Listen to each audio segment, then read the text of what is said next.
নতুন একটা রেসিপি নিয়ে চলে আসলাম বন্ধুরা। তো আজকের বিস্কিটটা যেরকম দেখতে সেরকমই খেতে। তো সর্বপ্রথম এখানে আমি বিস্কিট বানানোর জন্য একটা বাটিতে গুঁড়ো চিনি নিলাম। চিনিটাকে আমি গুঁড়ো করে নিয়েছি মিক্সিতে। তারপর দিয়ে দেবো ময়দা। আপনারা চাইলে আটা দিয়েও করতে পারেন, তো আমার কাছে ময়দা ছিল সেই জন্য ময়দাটা দিয়ে দিলাম। আর এখানে দিয়ে দিলাম গুঁড়ো দুধ, তারপর একটু বেকিং সোডা, যেটা আমরা বেকিং সোডা খাওয়ার সেইটাই আমি দিয়ে দিলাম। দিয়ে ভালো করে সব শুকনো উপকরণগুলোকে আমি মিক্স করে নেব।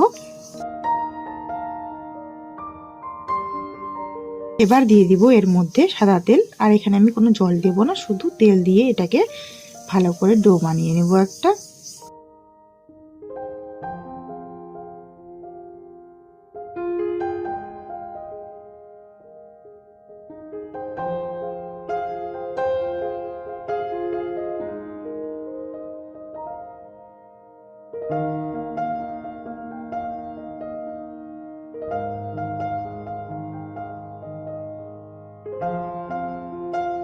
এবার শেষে দিয়ে দেব একটু লবণ। লবণটা দিয়ে আবারও ভালো করে মেখে নেব।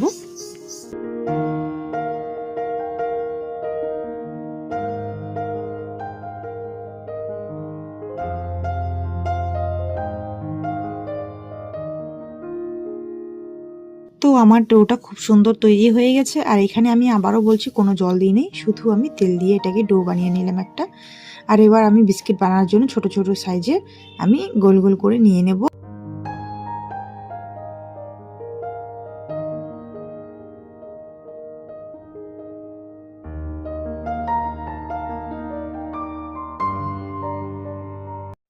তো সব কটাই আমি এরকমই বানিয়ে নেব। দেখতে পাচ্ছ বন্ধুরা, একটা থালার মধ্যে নিয়েছি।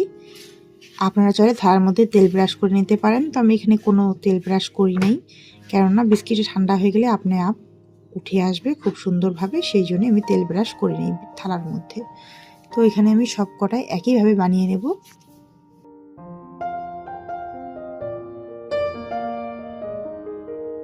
তো সবগুলোই আমার বানানো হয়ে গেছে। এবার এর উপরে আমি দিয়ে দেব কিছু বাদাম। তো এখানে আমি বাদাম নিয়েছি।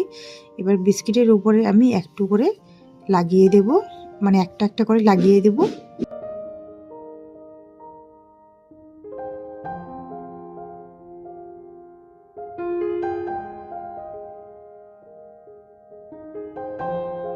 তো সব কটাকে আমার বাদাম লাগানো হয়ে গেছে। এবার এগুলা আমি কড়াইয়ের মধ্যে দিয়ে দেব। থালাটা শুদ্ধ বসিয়ে এখানে একটা স্ট্যান্ড দিয়েছি কড়াইয়ের মধ্যে। আর কড়াইটাকে আমি গরম করে নিয়েছি আগের থেকে। এবার থালাটা দেওয়ার পর এবার আমি ঢাকা দিয়ে দেব এর উপরে একটা থালা। গ্যাসের আঁচটা কিন্তু লো ফ্লেমে থাকবে।